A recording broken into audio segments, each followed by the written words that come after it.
네, 성경 봉독하겠습니다. 출애굽기 6장 28절부터 7장 7절까지 말씀입니다.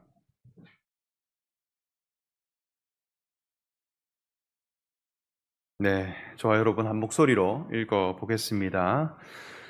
여호와께서 애굽 땅에서 모세에게 말씀하시던 날에 여호와께서 모세에게 말씀하여 이르시되 나는 여호와라. 내가 내게 이르는 바를 너는 애굽 왕 바로에게 다 말하라. 모세가 여호와 앞에서 아뢰되 나는 입이 둔한 자이오니 어찌 나의 말을 들으리이까. 여호와께서 모세에게 이르시되 내가 너를 바로에게 신같이 되게 하였은즉 내 형 아론은 내 대언자가 되리니 내가 내게 명령한 바를 너는 내 형 아론에게 말하고 그는 바로에게 말하여 그에게 이스라엘 자손을 그 땅에서 내보내게 할지니라. 내가 바로의 마음을 완악하게 하고 내 표징과 내 이적을 애굽 땅에서 많이 행할 것이나 바로가 너희의 말을 듣지 아니할 터인즉 내가 내 손을 애굽에 뻗쳐 여러 큰 심판을 내리고 내 군대 내 백성 이스라엘 자손을 그 땅에서 인도하여 낼지라. 내가 내 손을 애굽 위에 펴서 이스라엘 자손을 그 땅에서 인도하여 낼 때에야 애굽 사람이 나를 여호와인 줄 알리라 하시매 여호와께서 자기들에게 명령하신 대로 행하였더라. 그들이 바로에게 말할 때에 모세는 80세였고 아론은 83세였더라. 아멘. 네, 하나님의 사람 모세가 애굽 왕 파라오 앞에 가서 하나님의 뜻을 전했습니다. 이스라엘 백성들에게 두고 계신 하나님의 뜻이 무엇인가 할 때 이스라엘 백성들은 광야로 나아가서 하나님 앞에 절기를 지키는 자들이 되고 마침내 가나안 땅을 향해 나아가야 될 자들이다. 그렇게 말씀했습니다. 그렇기에 내 백성을 내보내라 했습니다. 그러나 파라오 왕은 여호와에 대해서는 알지 못한다 하였고 이스라엘 백성들에 대해서는 노역이나 하라며 노동을 더 증가시키고 그들을 핍박했습니다. 모세는 하나님께 다시 돌아와서 도대체 하나님의 뜻이 과연 무엇인지 물었습니다. 하나님은 왜 이스라엘 백성들을 구원하지 않으시며 또 하나님께서 말하라 하신 것들을 다 전했으나 왜 두고 보고 계십니까? 물었을 때에 하나님은 내가 아브라함과 이삭과 야곱에게는 여호와로 나타나지 않았고 전능의 하나님으로 나타났으나 이스라엘 백성들을 구원해낼 때는 여호와인 줄 알리라 이렇게 말씀했습니다. 그리고 하나님은 여호와의 이름에 대해서 다시 말씀하신 후에 모세를 파라오 왕으로 다시 보내게 됩니다. 우리는 이 부분에 관하여서 생각해 볼 것이 있습니다. 하나님의 뜻이 이스라엘 백성들을 구원하고 건져낸다고 하는 것은 너무나 잘 알겠습니다. 그러나 그 방식이 어떠하냐 이렇게 할 때 모세라고 하는 사람을 통해 이루어 가신다는 것입니다. 하나님은 전지전능한 분이시며 위대하신 분이라고 하는 것을 우리는 알고 있습니다. 어쩌면 효율성으로 본다면 하나님이 직접 이스라엘 백성들을 구원해내고 또 애굽을 멸망시키는 것 전혀 어렵지 않을 것이라 여겨집니다. 애굽이라고 하는 제국, 지구상에서 없애버리는 것도 하나님은 분명히 할 수 있을 것입니다. 애굽 왕 파라오를 단번에 제거해버리고 이스라엘 백성들은 빠져나올 수 있도록 인도해내면 이 출애굽기 말씀은 얼마나 짧아지고 효율적일까 여길 수 있습니다. 그런데 모세를 세우셨고 모세를 보내시고 또 그 모세가 하나님을 만나기까지도 80년이라는 세월이 걸렸습니다. 그렇게 해서 만났을 때도 단번에 이루어지지 않았고 처음에는 여호와를 알지 못한다 이렇게 말하기도 하고 또 여호와께서 나를 보내셨다 하는 증거가 무엇인가 표적을 보여주기도 했습니다. 그리고 사람들이 과연 나를 믿어줄까? 파라오 왕이 내 말을 순종할까라는 걱정도 모세에게는 있었습니다. 그리고 파라오 왕 앞에 이르렀으나 그 뜻에 대해 거절당하고 다시 하나님은 모세를 보내시는 것입니다. 하나님은 사람을 통해 일하시는 분입니다. 얼마나 그 결과 자체가 빠르고 효율적일까. 이것보다 하나님과 동일한 마음을 가지고 하나님과 동일한 의를 가진 사람이 나타나는 것이 하나님 보실 때 더 중요하더라는 것입니다. 성경을 보면 하나님께서 사람에게 나타나시는 것, 하나님이 자기를 드러내시는 것을 신학적인 용어로 계시라고 합니다. 하나님은 자기를 드러내시는 방식이 여러 가지가 있는데 그 첫 번째로는 자연 계시가 있습니다.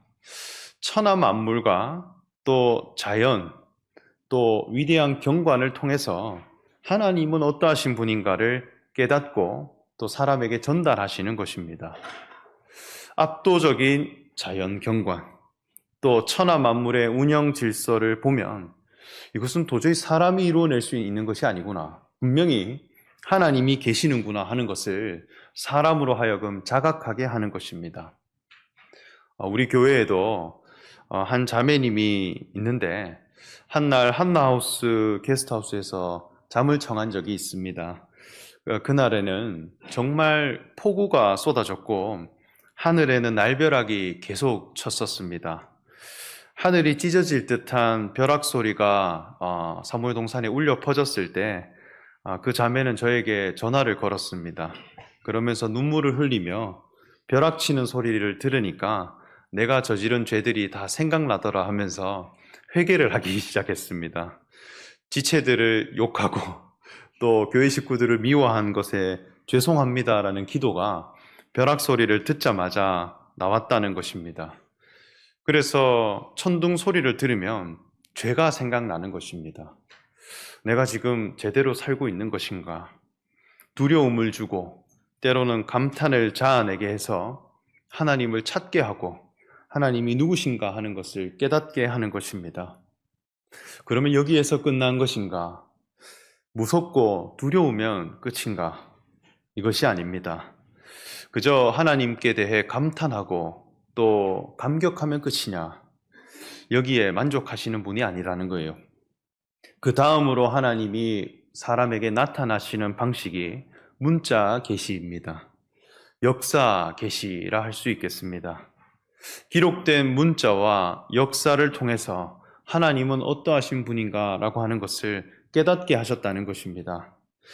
하나님의 율법을 돌판에 기록해서 이스라엘 백성들에게 주었다 했습니다. 문자로 적힌 하나님의 말씀은 하나님이 무엇을 요구하는지, 무엇을 바라는지를 구체적으로 알 수 있습니다. 또 성경이라고 하는 책, 인쇄물, 이것을 통해서도 하나님이 누구신가를 알 수 있는 거예요. 우리나라의 선교 초창기에도 성경책을 찢어서 벽지로 붙인 분이 있습니다. 그래서 벽지에 도배를 하기 위해 성경책을 찢어서 붙였는데 온통 자기 방에 성경책이 붙어 있게 되니까 하루 종일 말씀을 보게 되더라는 것입니다. 그래서 자기 방에 뒤덮여져 있는 성경 말씀을 계속 보다 보니까 예수님에 대해서 믿게 되고 또 자신을 회개하게 되고 마침내 자기가 머물렀던 그 집을 교회로 바친 분이 있습니다. 그게 우리나라 선교 최초 교회가 되었다 하는 것입니다. 이렇게 역사와 문자를 가지고 하나님이 누구신가 사람의 마음을 바꾸어 나가는 것입니다. 그러나 이 문자 계시에 한계가 있습니다. 이것은 대단히 객관적이라는 것입니다. 기록된 글자와 문자는 유연하지가 않습니다. 그래서 그 글대로 사람의 행동을 정확하게 맞춰내야 한다라고 하는 한계가 있는 거예요. 사람의 몸과 또 사람의 행동이 그 글에 꼼짝없이 갇혀버리게 되는 것입니다. 우리가 안전수칙을 기록물로 세운 것은 그 수칙을 정확하게 지키게 하기 위해 있는 것이죠. 하나님의 말씀도 문자로 남겨지게 되면 그 의도와 목적은 알지 못한 채 그저 표면만 지키게 되는 그런 신앙으로 빠지게 되는 오류가 있더라는 것입니다. 결국 하나님께서 자신을 나타내시고 드러내시는 가장 온전하고 정확하며 거룩한 나타내심이 있는데 그것이 바로 성육신 계시입니다. 이것은 몸을 가진 인격을 통해 하나님이 나타나시는 것입니다. 하나님과 사람이 하나 되어진 상태, 그것을 임마누엘이라 합니다. 하나님과 사람이 하나 될 수 있다는 거예요. 이것은 같은 공간에, 같은 장소에 하나님과 사람이 함께 있다라는 뜻이 아니라 본질이 같다라는 것입니다. 하나님과 사람이 생각하는 뜻과 목적이 일치되어지더라.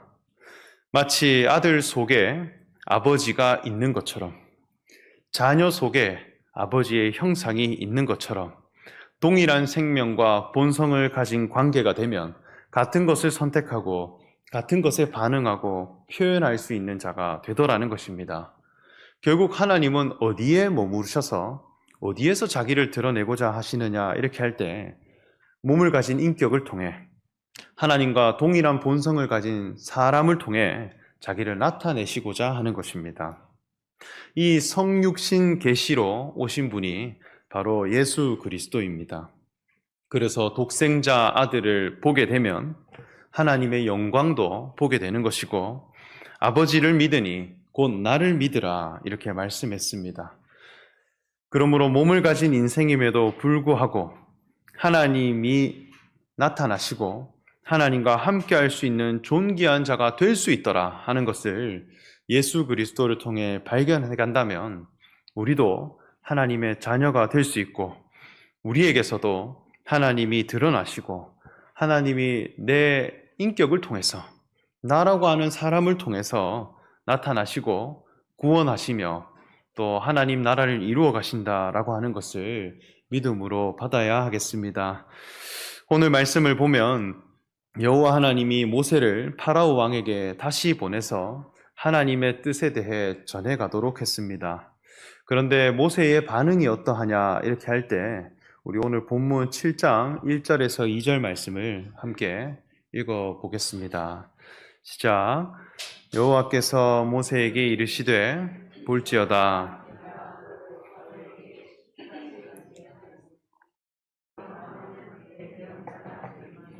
내가 내게 명령한 바를 너는 내 형 아론에게 말하고 그는 바로에게 말하여 그에게 이스라엘 자손을 그 땅에서 내보내게 할지니라. 네, 이렇게 말씀했습니다. 여기에서 우리가 알 수 있는 것은 모세의 말이 어눌하고 입이 둔해서 말하는 것에 자신감이 없었다는 것입니다. 이러한 표현은 그저 한 번 지금 본문에서 모세가 말한 것이 아니라 하나님께 지속적으로 자기를 어필한 부분입니다. 그래서 하나님이 처음 자신을 부르셨을 때도 나는 입이 뻣뻣하고 혀가 둔한 자라 하며 파라오 왕으로 앞에 가는 것에 대해 망설였고 또 지속적으로 나는 입이 둔한 사람입니다 고백했습니다. 이 입과 혀라고 하는 것은 하나의 표현 양식입니다. 사람에게 있어서 다양한 표현 기관 중에 입과 혀가 있는 것입니다. 잠언 말씀을 보면 입을 통해 하나님의 법도를 말하고 혀를 통해 지혜를 전한다 했습니다. 하나님이 사람을 지으실 때 입과 혀를 주시고 또 입과 혀를 가진 자로 지었다는 것은 하나님의 법과 지혜를 전할 수 있는 표현 양식으로 우리에게 허락하신 것입니다. 그래서 입이라고 하는 것은 형식이요, 법도는 내용이라 할 수 있겠습니다. 혀가 형식이라면 지혜는 내용이라는 것입니다. 그러나 내용이 없으면 혀는 굳어지게 돼 있습니다. 말하고 싶어도 말할 수 없는 사람이 된다는 것입니다. 최근에 알게 된 과학 유튜버가 한 명 있는데 이 유튜버는 과학 이야기를 할 때는 몇 시간이고 이야기를 할 수 있다고 합니다. 그리고 제발 나에게 과학에 대해서 이야기할 수 있는 시간을 좀 달라며 모든 사람들에게 부탁을 합니다. 그리고 자신이 너무 즐거워합니다. 어떤 수단과 방법을 가리지 않고 과학에 대해서 설명할 수 있는 기회가 있다면 자기의 모든 재화를 써서라도 그곳을 향해 가고 그 시간을 확보하려고 합니다. 한번 시작하면 입이 멈추지가 않습니다. TV에 출연해서 많은 사람들에게 과학을 얘기할 수 있다면 돈을 안 받아도 되니 기회를 달라 부탁합니다. 어떤 사람은 수학의 지식과 수학의 내용과 즐거움이 가득 찬 사람은 수학 이야기를 할 때 입과 혀가 쉬지를 않습니다. 또 어떤 사람은 평소에는 벙어리처럼 가만히 있다가 정치 이야기만 하면 입이 쉬지 않는 사람들도 있습니다. 반면 저는 다른 사람들보다 상대적으로 음악에 대한 지식과 즐거움이 많습니다. 그래서 음악에 대해서 이야기를 해보라 하면 쉴 새 없이 떠들 수 있지만 과학에 대해서 이야기해보라 하면 입이 둔해지고 혀가 굳어집니다. 누군가에게 나를 보내서 과학을 좀 전해보라 한다면 할 말이 없고 입은 굳어지게 될 것입니다. 왜냐하면 거기에 관심이 없고 내용과 원리에 대해서는 모르기 때문입니다. 모세가 파라오 왕 앞으로 가라 하나님이 말씀했을 때 나는 입이 둔하고 혀가 뻣뻣한 자다 했다는 것은 여호와 하나님에 대해서 전할 만한 자기의 분명한 내용이 없었다는 것입니다. 파라오 왕을 이겨낼 만한, 세상의 모든 가치관을 극복해 나갈 만한, 세상 왕을 굴복시켜낼 만한 하나님의 법도가 자기 속에 차고 넘쳤다면 오히려 나를 보내주시옵소서 했을 것입니다. 이것은 하나님을 섬기는 모든 사람이 그 신앙 과정 가운데 마주해야 할 우리 자아의 모습입니다. 여호와 하나님에 대해서 혀가 굳은 자더라는 것입니다. 여호와 하나님께로부터 보냄을 받은 자가 맞느냐 물었을 때 내 입이 뻣뻣한 자가 되어 있더라는 것이죠. 그러나 하나님은 그러한 모세에게 바로 왕 앞에 신같이 되게 하리라 했습니다. 그리고 아론이라고 하는 제사장을 세워서 대언자가 되게 하신다는 것입니다. 이것은 컴퓨터에 소프트웨어를 설치해 주는 것과 같습니다. 여호와 하나님을 믿고 섬기는 사람이 되면 세상 왕을 이겨야 하는 때가 분명히 올 텐데 그때 하나님은 우리에게 합당한 내용과 지혜를 가진 자로 회복시켜 가신다는 것입니다. 여기에 신같이 된다는 것은 어떤 의미일까요? 예전에 유행했던 프로그램 중에 나는 신이다 라고 하는 프로그램이 있었습니다. 사이비의 교주들과 사이비 집단의 실체들을 고발하는 다큐멘터리였는데 그 사이비 교주들이 가장 주장하는 내용이 무엇이냐 할 때 나는 신이다 라는 것입니다. 내가 신이다. 왜 자기를 신이라고 할까요? 신은 전지전능한 존재입니다. 불가능한 것이 없고 모든 것을 이루어낼 수 있고 무한하며 영원한 존재입니다. 많은 교주들이 내가 죽지 않는 자이다. 나는 때로는 공중부양도 할 수 있고 초능력도 행할 수 있고 또 어떤 능력도 행할 수 있다라고 하며 자신을 신격화시키는 것입니다. 많은 사람들은 그 교주를 숭배하고 찬양하며 맹목적으로 믿고 따릅니다. 그런데 우리의 육체가 신과 같이 될 수 있을까요? 절대 그렇지 않습니다. 사람은 몸을 가진 존재입니다. 몸은 절대 신과 같이 될 수가 없습니다. 나는 신이라 주장했던 모든 사람들은 이미 다 죽었습니다. 여호와를 믿고 섬기는 사람은 신과 같이 되게 하겠다라는 것입니다. 이것은 여호와의 권능을 가진 자입니다. 여호와는 나는 스스로 있는 자다 했고 존재의 신이라 했습니다. 존재를 변화시키고 존재를 회복시킬 수 있는 힘을 가진 자가 된다는 것입니다. 예수님도 제자들에게 가르치시기를 내 이름으로 기도하면 모두 내가 행하리라 하셨고 무엇이든지 구하면 내 이름으로 주시리라 이렇게 말씀했습니다. 그러니까 많은 사람들이 주술적인 의미로 받아들여서 자기가 원하는 기도를 다 하고 난 후에 예수님의 이름으로 기도합니다. 이렇게 하면 모든 것을 이루어 줄 수 있는 분으로 그렇게 여기고 있는 것입니다. 그냥 기도 끝에 예수님의 이름으로 마감하라고 내 이름으로 기도하라 가르쳐 주시지 않았습니다. 그렇게 기도한 것은 저도 많이 해봤습니다만 이루어지는 것도 있고 안 되는 것도 있었습니다. 예수님의 이름으로 구한다고 하는 것은 그 이름 속에 정체성이 담겨 있는 것입니다. 예수님이 가진 신앙 정체성, 그분은 무엇을 옳다 하시며 무엇을 위해 이 땅에 오셨는가라고 하는 그분의 정체성과 아이덴티티, 그것이 나에게 이루어지기를 바라는 마음으로 드리는 기도가 있다는 거예요. 그 이름이 내게 이루어지기를 간구하는 마음, 그것으로 구하면 다 이루어 주신다는 거예요. 예수님의 정체성에 대해 내가 깨닫고 그 정체성이 내 것이 되기를, 그 이름이 내 속에 충만해지기를 간구하는 마음으로 드리는 기도는 모두 다 들어주신다는 것입니다. 하나님을 섬기는 사람으로서 이루어지는 가장 큰 기적은 무엇이냐 이렇게 할 때 사람의 마음이 변화되는 것입니다. 지음받은 목적이 회복되는 것입니다. 너는 누구이다. 너는 하나님 앞에 무엇으로 지음받았느냐. 그 이름을 부르며 이루어지게 되는 것. 그것이 신과 같은 자의 삶이라는 것입니다. 여호와 하나님의 이름으로부터 주어지는 권능. 존재 가치가 변화되게 되는 것. 우리 육체가 신적으로 변화되는 것이 아닙니다. 하나님이 원하시는 바, 하나님이 가치롭다 여기는 바를 나도 구해가기 때문에 그것을 말하면 이루어진다라는 것입니다. 그 뜻을 간구하고 세워나가며 하나님이 다 화하여지도록 그 사람을 이끌어 주신다는 것입니다. 다음으로 아론이라고 하는 대언자를 세운다 했습니다. 아론은 제사장입니다. 이후에 이스라엘 민족의 초대 대제사장이 됩니다.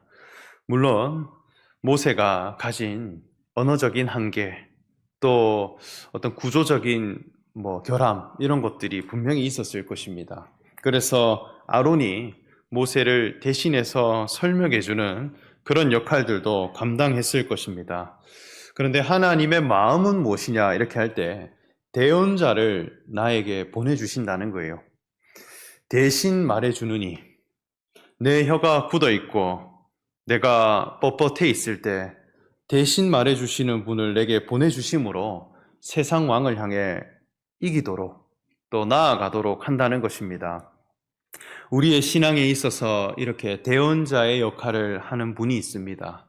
그분이 바로 성령님이십니다. 예수님이 제자들에게 말씀하시기를 내 이름으로 오시는 성령님은 보혜사의 영이시다 이렇게 했습니다.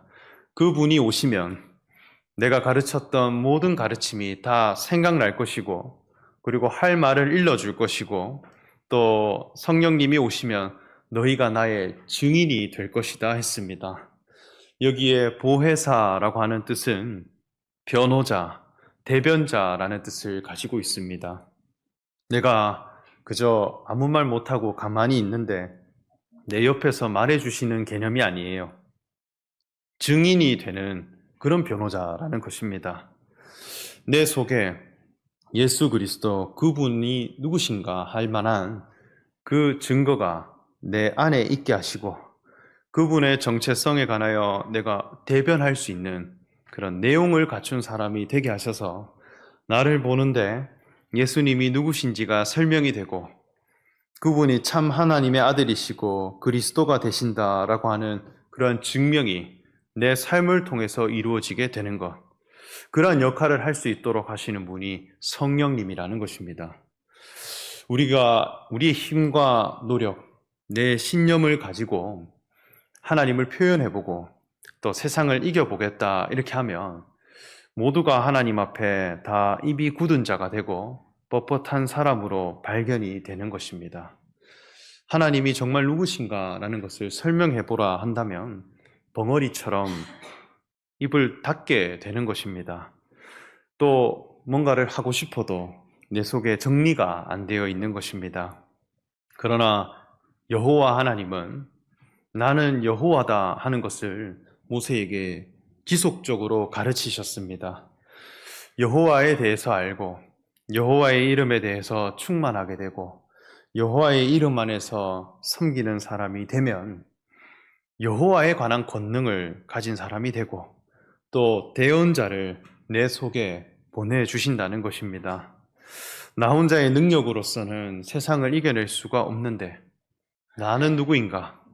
내 정체성을 발견하게 하시고 그것을 회복해 하시는 여호와, 그 여호와를 분명히 만나게 된다면 우리가 분명하게 말할 수 있고 전할 수 있고 선포할 수 있는 사람으로 되게 하신다는 것입니다. 그래서 신과 같은 자로, 대언자와 함께 있는 자로 나아가게 되는 것입니다.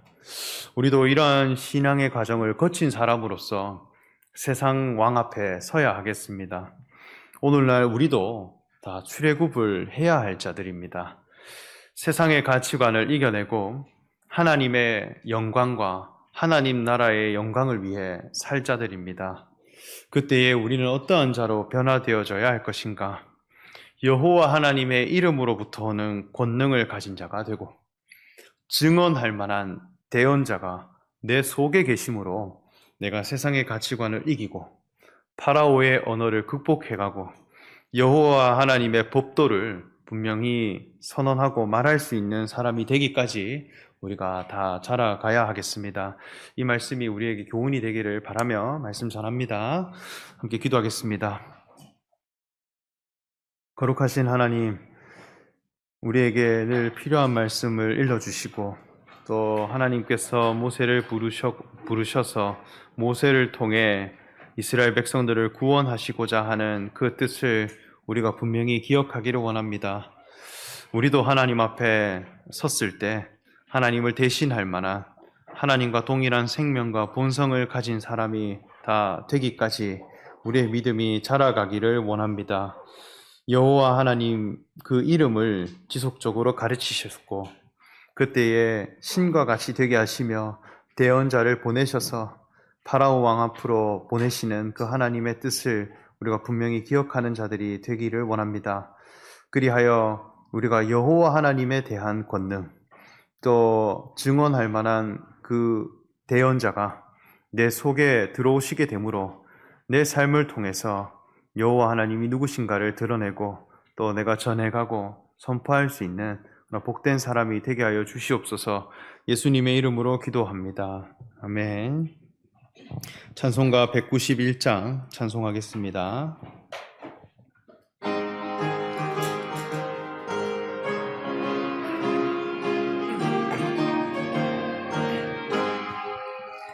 내가 매일 기쁘게 순례의 길 행함을 주의 발이 나를 안보함이요 내가 주의 큰 복을 받는 참된 비결은 주의 영이 함께함이라 성령이 계시네 할렐루야 함께하시네 좁은 길을 걸으며 밤낮 기뻐하는 것 주의 영이 함께함이라 전에 죄에 빠져서 평안함이 없을 때 예수 십자가에 굽고 힘입어 그 발 아래 엎드려 참된 평화 얻음을 주의 영이 함께함이라 성령이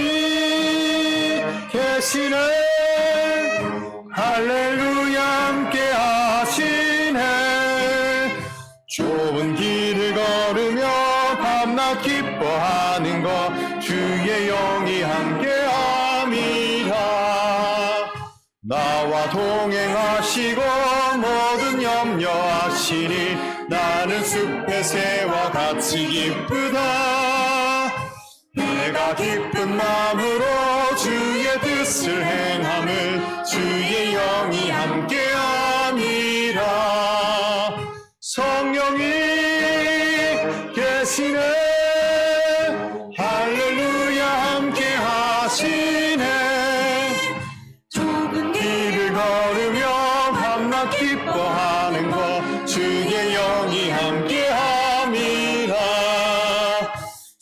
세상 모든 욕망과 나의 모든 정욕은 십자가에 이미 못을 박았네. 어두운 밤이 밤이 지나고 무거운 짐 벗으니 주의 영이 함께함이라. 성령이 계시네. 할렐루야 함께하시네. 좁은 길을 걸으며 밤낮 기뻐하는 것 주의 영